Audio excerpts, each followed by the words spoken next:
1981년 취미로 고고학을 배웠던 한 독일인 우체부는 산속에서 우연히 중세의 유물 몇 가지를 발견했습니다. 문화재로서의 가치를 알아본 그는 곧바로 유물을 차에 실어 집으로 가져갔습니다. 그러나 그가 살던 독일 지역의 법은 유물을 발견한 이가 이를 곧바로 정부에 신고해야 한다고 명시하고 있었기에 이는 법에 어긋나는 일이었습니다. 결국 아무런 보상도 받지 못하고 처벌만 받게 된 그는 독일 연방헌법재판소에까지 사건을 끌고 갔는데 결과적으로 패배하고 말았습니다. 재판관들이 판결문에서 우체부의 손을 들어주지 않은 데에는 여러가지 근거가 있었지만 그 중 하나는 무려 1230년 오늘날의 독일 지역에서 통했던 법전의 내용이 포함되어 있었습니다. 삭센시피겔, 작센의 거울이라는 의미를 가진 당시의 법전에는 Jeder Schatz unter der Erde begraben gehört der königlichen Gewalt 이라는 문구가 쓰여져 있었는데 이는 땅에 묻힌 모든 재산은 세속의 권력에 귀속된다 라는 뜻이었습니다. 그런데 작센의 거울이라는 이름을 가진 이 법전이 도대체 무엇이었기에 무려 750년이 지난 이후에까지 독일 판사들이 이를 언급하게 되었을까요? 사실 이 법전은 오늘날 전해지는 독일어 산문 중에 가장 오래된 글일 정도로 법의 역사를 넘어서 독일어 자체에서도 중요한 의미를 가진 법전입니다. 그러나 이 법전을 작성한 이가 누구인지에 대해서는 자세히 알려져 있지 않습니다. 대략 1220년에서 1230년 사이 아이케라고 하는 인물이 썼다고는 알려져 있지만 역사학자들은 그가 교육을 받은 기사였을 것이라는 것, 그리고 당시 아날트 지역의 영주였던 하인리 1세의 측근이었을 것이라는 추정 정도만 공유하고 있습니다. 그러나 그가 어쩌다가 법전을 집필하게 되었는지에 관해서는 아직까지도 명확하게 밝혀지지 않았습니다. 무엇보다 당시에는 오늘날의 독일 지역이 신성 로마 제국이라는 서로 느슨하게 결합된 정치체제로 연결되어 있었기에 한 영주가 통치하고 있는 지역의 명령이 다른 지역에서는 전혀 유효하지 않는 경우가 많았습니다. 이런 상황에서는 보편성을 가진 법전을 집필하는 것에 대한 동기가 떨어질 수밖에 없었습니다.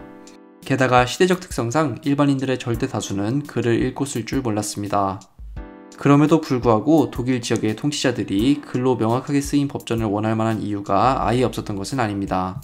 가장 중요한 것은 이탈리아, 그 중에서도 특히 볼로냐 지역의 대학에서 법학이 유행하기 시작했던 것입니다.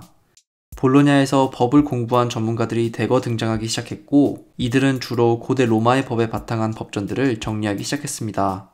특히 교회법과 관련된 법전들은 급속도로 유럽 전역으로 퍼졌고 독일 지역의 대학들에서도 반드시 공부하게 되었습니다. 이렇게 전문적인 법학자들이 집필한 법전에 비해서 아이케가 정리한 법전은 언뜻 봐서는 초라하기 그지없었습니다. 법의 내용들도 그가 새롭게 만든 것이 아니고 도시의 시민들이나 시골의 농부들 사이에서 규칙으로 통했던 내용들을 정리한 것에 가까웠습니다. 법전의 이름이 작센의 거울이었던 것도 이 때문이었습니다. 거울처럼 당시 사회의 규칙들을 반영했기 때문입니다. 이 법전의 내용을 구체적으로 살펴보면 당시 사람들이 어떤 상황에 법의 필요성을 느꼈는지 알아볼 수 있습니다. 가장 흔하게 등장하는 주제는 죽음, 그 중에서도 재산을 가진 이가 사망했을 경우 그 유산을 어떻게 나눌지에 관한 것이었습니다. 내용을 살펴보면 아버지가 사망했을 경우 토지는 자식들 중에서도 아들들끼리만 나눠서 물려받도록 되어 있었습니다. 땅을 어떻게 나눌지를 두고 당연히 갈등이 일어날 여지가 있었는데 여기에 대한 아이케의 대답은 명료했습니다. Der Ältere soll teilen, der Jüngere soll wählen. 나이가 많은 자가 땅을 나누고 나이가 어린 자가 고른다 라는 원칙이었습니다. 이에 반해 딸들은 양과 거위와 같은 가축을 물려받았습니다. 한 가지 특이한 점은 딸들이 아버지의 책을 물려받도록 정해져 있었다는 점인데 이에 대한 이유로 여성이 글과 친숙하다라고만 설명되어 있습니다. 한편 남편을 잃은 아내는 법적으로는 아무것도 받지 못했습니다. 여기에는 나름대로의 이유가 있었는데 이 법전에서 결혼법과 관련된 내용을 살펴보면 아내가 받아야 할 몫은 결혼할 때 이미 받은 것으로 여겨졌기 때문입니다. 결혼을 하고 첫날 밤을 보내면 아내는 남편으로부터 머슴, 하녀, 그리고 약간의 가축을 받도록 정해져 있었는데 이후 남편과 아내는 각자의 재산을 따로 관리했습니다. 이를 통해 당시 사람들은 남편이 사망한 이후 남편의 기존 재산이 아내의 가족으로 넘어가는 것을 방지하고자 했습니다. 한편 아이케의 법전은 형법에 있어서 큰 발전을 가져왔습니다. 이전에는 한 사람이 규칙을 어겨 다른 사람이 피해를 봤다면 피해를 본 이가 사적으로 보복을 하거나 보상을 받아내야 했습니다.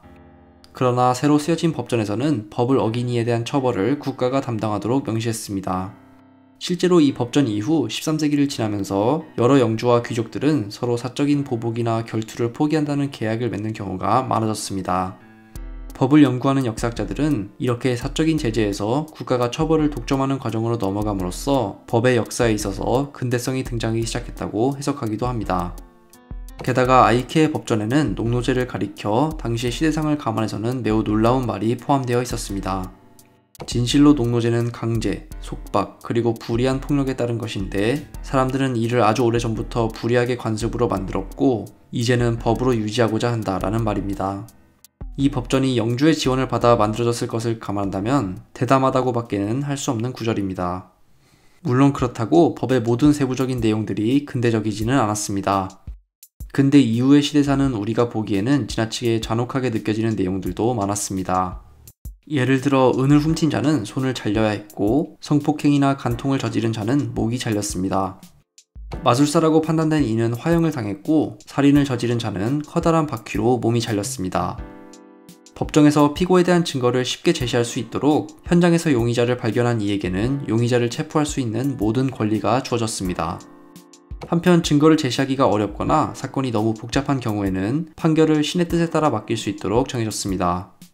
예를 들어 용의자로 하여금 뜨겁게 달군 철을 만지도록 한 이후 만진 부위에 화상의 상처가 생기면 이는 유죄의 증거로 받아들여지는 시기였습니다.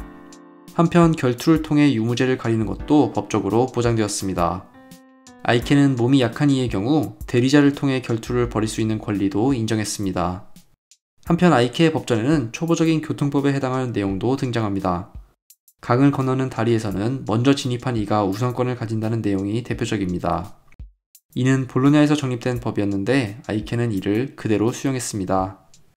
아이케가 정리한 법전, 작센의 거울은 곧 유럽의 다른 지역으로 급속도로 전파되었습니다. 오늘날의 남독일, 오스트리아, 그리고 스위스 지역은 물론 폴란드어와 네덜란드어 번역본도 등장했습니다. 지금의 우크라이나와 벨라루스 지역에서도 아이케의 법전이 통하기 시작했습니다. 학문적인 전문성으로만 따지면 아이케의 것보다 훨씬 정교했던 볼로냐의 것들을 제치고 아이케의 법전이 유럽 전역으로 확산될 수 있었던 것은 아이케의 것이 전문가가 아닌 일반인들이 이해하기 수월했기 때문입니다.